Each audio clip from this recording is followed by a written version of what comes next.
What is up, legends? We are back. All right, so we are back in Silver and Blood, and we're gonna pretty much talk about how to start strong. Um, Now this is relative to my experience of playing the game multiple times, and its current iteration. It's a lot different than what it was before. So some of the stuff I did before doesn't exactly work now, and there's new things to be added. So the very first thing that you're gonna want to do is, in my opinion, you don't have to actually do this, but you're gonna want to level evenly, because that's gonna affect your power.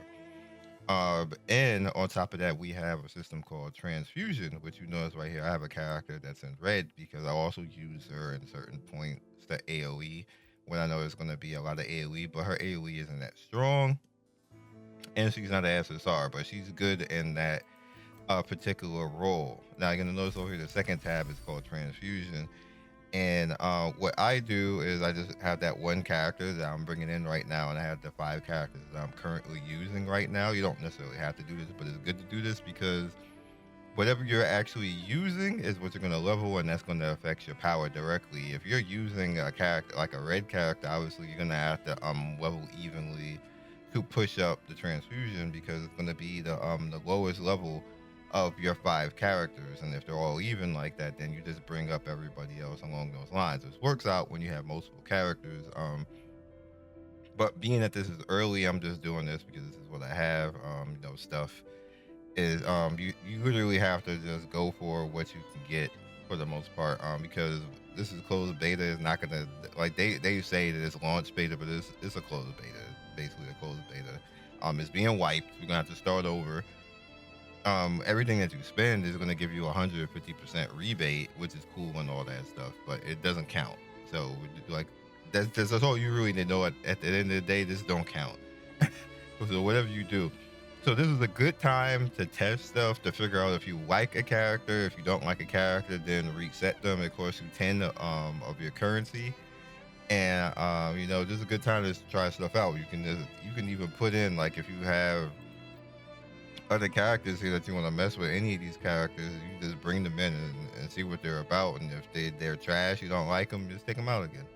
That's all. It's going to cost you 10 currency, but still is what it is. Now that we've said that, the most important character always in this particular game is going to be your tank. And I'm going to tell you why. When a tank dies in this game, that's it for your fight right there. The rest of the characters are not going to be tanky enough to live through anything. They just don't. That's the way the game is. Unless you have multiple tanks, which you see, I'm using multiple tanks because I'm getting a lot of dupes of Justel. So I'm using Yggdrasil and Justel in the front line, and then letting Bella and Seti just handle doing the DPS at that point, or down here in Pusa as well. Whoever I'm using at that particular time, and Aona is basically just the heals at that point. She's okay healer, but you're definitely gonna want to get another healer after her because she doesn't heal directly right away. You have to wait for her skill to kick off, and it takes a bit of time. So she's good for right now, but you definitely want to edge out of that. So the character you want to spoil is always going to be your tank. You want to go for your skills. Like you see, I have skills as high as I can get them to right now because for him, he creates a domain right there, and then enemies outside the domain deal 33% less damage to allies inside the domain. So you want to make sure that you get good placement so you can take advantage of this because it really helps.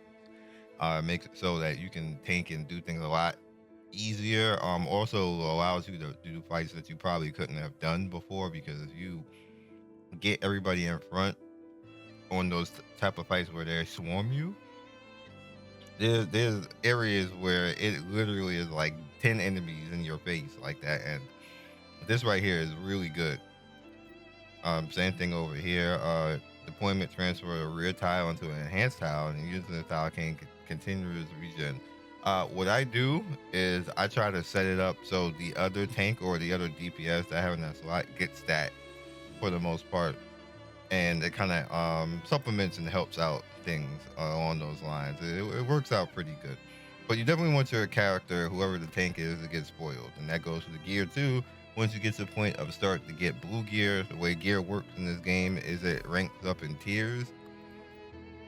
As you can see right here, and as you get more dupes, that gives it a higher tier basically, and it levels it up as well. So you can see like I got tier 3 right here. This one is tier 4. Now, let's back out. One thing that you should do, which you're gonna see that I'm doing right now, is not do this tower immediately in the beginning of the day. And the reason why, I know you're gonna be like, why?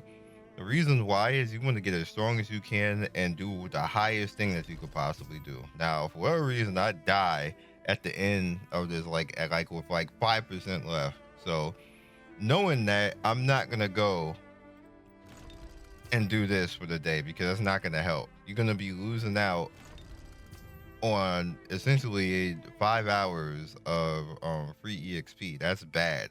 Now, if I can't do it at the end of the day, then I'll go back and do tier 1. But I think by the end of the day, after I idle and do other stages and stuff like this, I'm gonna have enough power to survive and beat that 5%, and then I'll get this. That's what you want to do, because you can only do this but so many times in a day, and or so many times. I don't want to say time.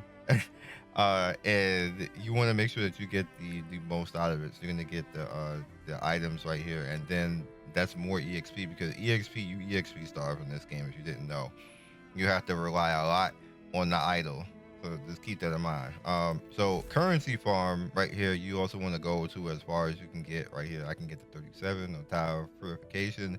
That gives you currency. You can actually farm and get some goodies. And the same thing goes for nightfall.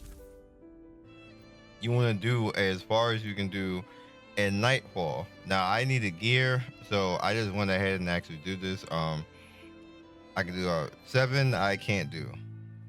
7, they actually hit me relatively hard. It's a big jump. It goes from 10k to 12k. At that point, I was underpowered when I did the level 6, because that was 10,500, and just placement and the fact that I have 2 tanks basically allow me to do that. That don't work here. Like I don't live long enough for that. But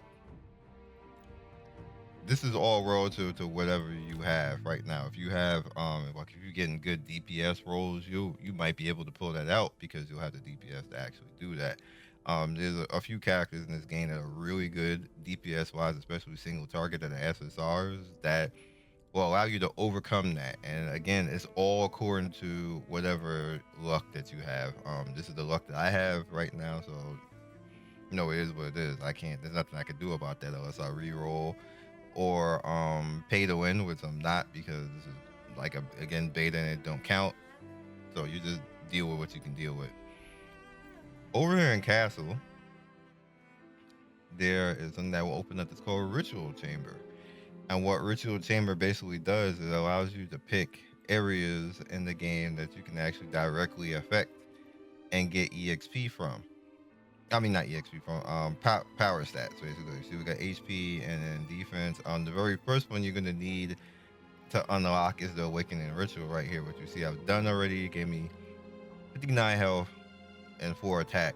This is a slow grind. Don't count on spamming through this right away. Also notice that it's gonna be every item that you can get here is gonna be 1. That's how you get. There's gonna be 1 item, so it's not like a bunch of EXP. So you have to do it 10 times. You have to get the item 10 times. Now that item is actually in the store. Head over to the shop, and right here, all the fragments right here.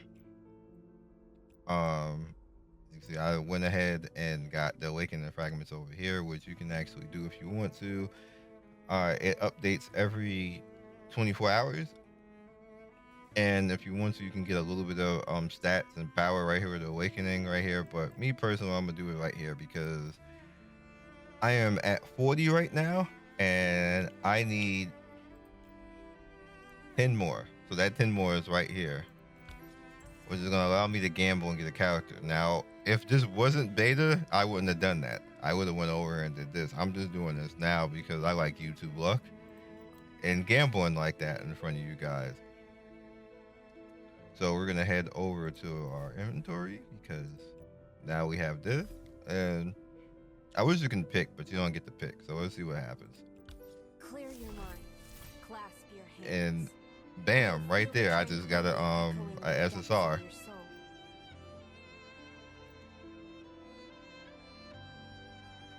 And she's a summon SSR, so I just got a single target summon SSR again, another summon. So she absorbs the soul of an enemy into the coffin. Attack damage, inflicting speed down, which is good. Releases all souls in the coffin. To allies, summon attack speed up, which is actually pretty good.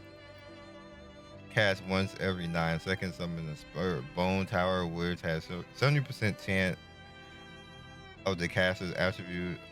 Tower's limit restores HP of the spirit bone. So that's pretty interesting. I wonder how that would work to have. I could have a multiple summon team, which is funny. She's considered single target, but she does buff. She buffs everybody. That's pretty interesting. So what I'll do is I'll bring. We'll do this. I'll bring her in over here. Now the bad part about this is I don't have any gear to put on her. Do you sense this yearning? As you can see, so she's just gonna be at 1712, which is not gonna be useful right now. So she's just gonna be on the back burner for right now. And I don't want to take off anything from anybody else, so we're just gonna have to just leave her there for right now to get her gear. Now, what I could do if I really wanted to, which I don't. That's what it is. There it is. Over here for currency right here, which is the bloodshot, which is PvP currency, you can directly buy tier 3 stuff here.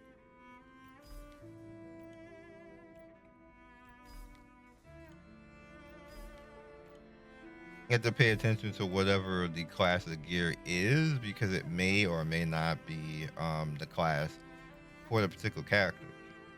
Just look at the symbol and make sure that you're buying the right thing.